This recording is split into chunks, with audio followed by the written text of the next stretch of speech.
Welcome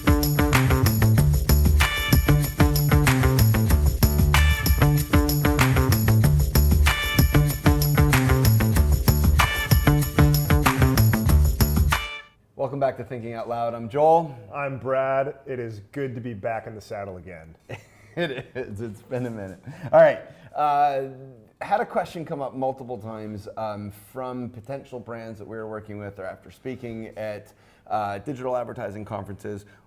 And it makes sense that we would get this question, but it's one that we hadn't thought of, which is, how do you find influencers? Yeah. And that's what multiple brands are like, well, how do you even go about finding them? So today, dear marketing friend, we are going to help you with that at no charge whatsoever to you. We're just going to give this information away. Except your time, which we recognize is priceless. Your time is priceless, and so thank you again for stopping by. So, how do you even begin to find, before you start to refine the list, before you start to figure out what's right for your brand, who's a good fit, how do you even begin finding these people without just mindlessly trolling YouTube? Well, how do we do it? It's funny, I put myself in the shoes of someone who hasn't done any of this before, and I immediately start to think of influencers. I start to think about celebrities, which is incorrect, which we've talked about a lot of times.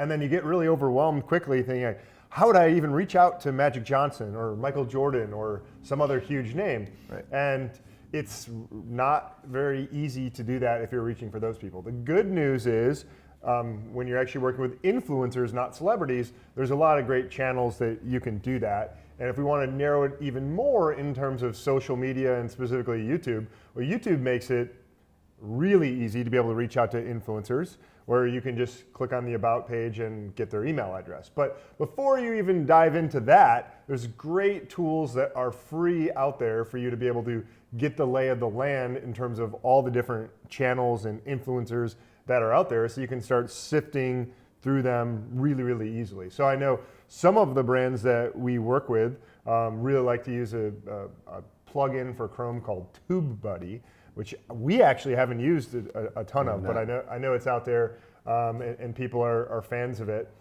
There's VidStats X, which is great for YouTube and being able to comb through and search through different influencers to see who's out there. Yeah. So those are really free. And channel, really easy. yeah, Channel Pages is another one where you can start to search by category. If you think that your product really needs a certain kind of content, and there has to be content product alignment there, which, you know, a lot of brands, you actually don't need that, but if that's a place to start, that's a place to start testing YouTube. So Channel Pages is another one that we've used in the past to go find shows, and it's been worthwhile. For sure, for sure. And this is going to be a little bit of a tangent, so let me quickly give you that caveat. But I think your point is really important, where we work with a lot of brands, whether they're new to influencer marketing, who've done it before, always seem to be pulled back to this idea that they have to work with influencers who are experts in the specific content area of their product, and that is not always the case. We see some of the most some of the most effective or best performing influencers be lifestyle influencers, where people are just really interested in the person, and they have the ability to be able to share any product they think is cool. So if you're a camping company, you don't have to only go on camping channels. You can do it with parents and kids who... In fact, I would say just the opposite, because on the camping channels, it's not like you're the first one there to think of that and say, oh, I should get my product on there. There's a lot of noise, there's a lot of congestion with other competing brands that are already in your space.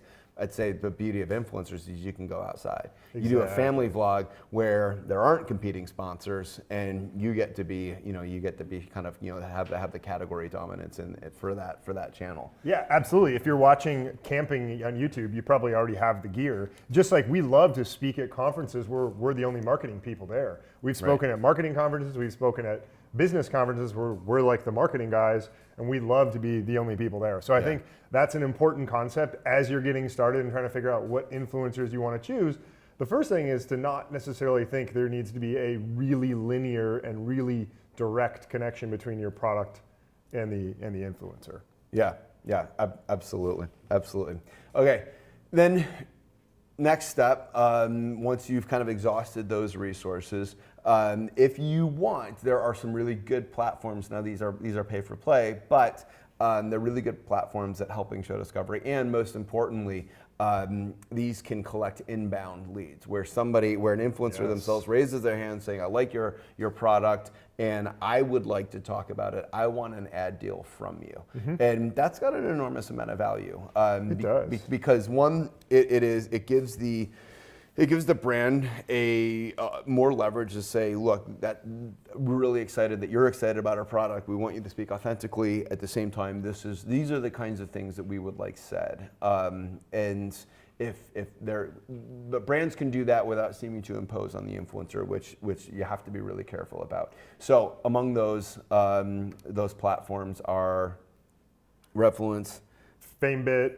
Grapevine. Those are three of the big ones that come to mind. There's more out there because at the end of the day, there's still a lot of friction in the industry, which we're never going to remove all of the friction. That's a totally different topic. Our perspective is clearly, hey, these tools are really good for show discovery and maybe starting out really small in the industry. And these tools are a great way to do that. And it also allows different influencers to reach out and say proactively, oh, hey, I'm really interested in working with your product. And we've seen that be super effective. So that's another filter and another way that you can make sure that influencers are into it. So they're not just saying, like, oh yeah, I'm getting paid X number of dollars. That's great.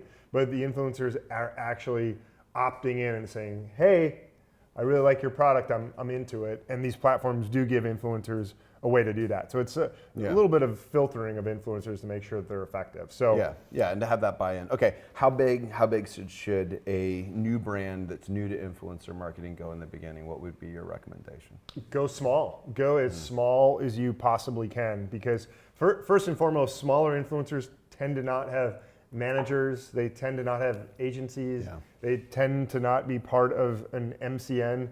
And when you can cut out a whole bunch of middlemen, it's going to make your entrance into influencer marketing so much easier. So YouTube is the easiest platform because on the About page, 99% of the time, maybe 95% of the time, you can find the YouTuber's email address. And when they're a small show, it's going to go directly to them in most cases. Yeah, and a lot of times the smaller shows, you can just send product. And they might be happy for it. They might be happy to talk about it, and those will be, that's all your low-hanging fruit. Right, you're giving the influencer great content for their show, and maybe you can have them do a dedicated video or an unboxing or just product placement, whatever it is. If you can get it for free, that's a pretty fantastic price. So I would encourage people to continue to max that out. It's a great project for an intern if you have someone for 4 or 5 months to be able to coach them quite a bit on what type of influencers are working, what the messaging is, and then set the intern free in terms of being able to reach out to a number of people about free product. And yeah, for sure. The one caveat that I would say that is loosely related to that is if you're going to go down the road of influencer marketing, I think you need to be ready to put time into a relationship. Yes. It's a relationship like anything else, and the quality of your relationship with that influencer and the amount of time that you spend simply getting to know them, being human, getting to know them as people is going to directly translate into the quality of integration that they're willing to do, the price that they're willing to give you. Look, and here's the thing, influencers want long-term partners because if they're doing a ton of different brands and they're doing, particularly if they're doing brands that are direct competitors to each other, right? Their audience is going to push back. Right, So it's bad for the channel, it's bad for the brand. Yeah, the entire space is actually structured toward you picking something that is that you're excited about and having credibility with your audience to say this is a brand I've used. I like them. I like their product. I'm more than happy to honestly and sincerely recommend them to you. Hello? Yeah, sorry. But be prepared to have a long-term relationship. Like that piece really, really matters. Right.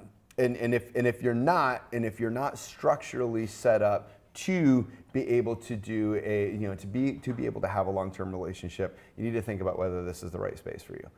because this is not going into some automated platform and throwing in a budget number and setting it loose, and then you just watch the results come in. It's not that at all. It's going to crash and burn. And influencer marketing is so much about execution, and the execution is the relationship. It's not the platform. So we're talking about a lot of platforms and how you can get your feet wet and talking about interns. And to be clear, this is all for how do you start, right? To run a successful influencer campaign and do it at scale, it would be a dangerous idea to say, yeah, throw an intern at it. Like that is not the right approach. But if you want to get started and try to learn and just see what's out there in terms of what influencers do a really good job and where your product it really resonates with different audiences, it's a fantastic way to go about that. Use these tools, go out there, maximize everything that you can for low to no cost. And then from there, hey, you can see if you want to continue to go bigger, whether it's across Instagram, YouTube, Snapchat, whatever the platform may be. But there's a lot of room for opportunity there. But you got to start somewhere. We hear this from brands a lot, and we wanted to give you a quick overview on how you can go about that. Anything else we want to make sure we hit on? I think that's good, and I hope this helps. I hope this helps in the start of your journey in influencer marketing. So thanks for tuning in. So long from Detroit.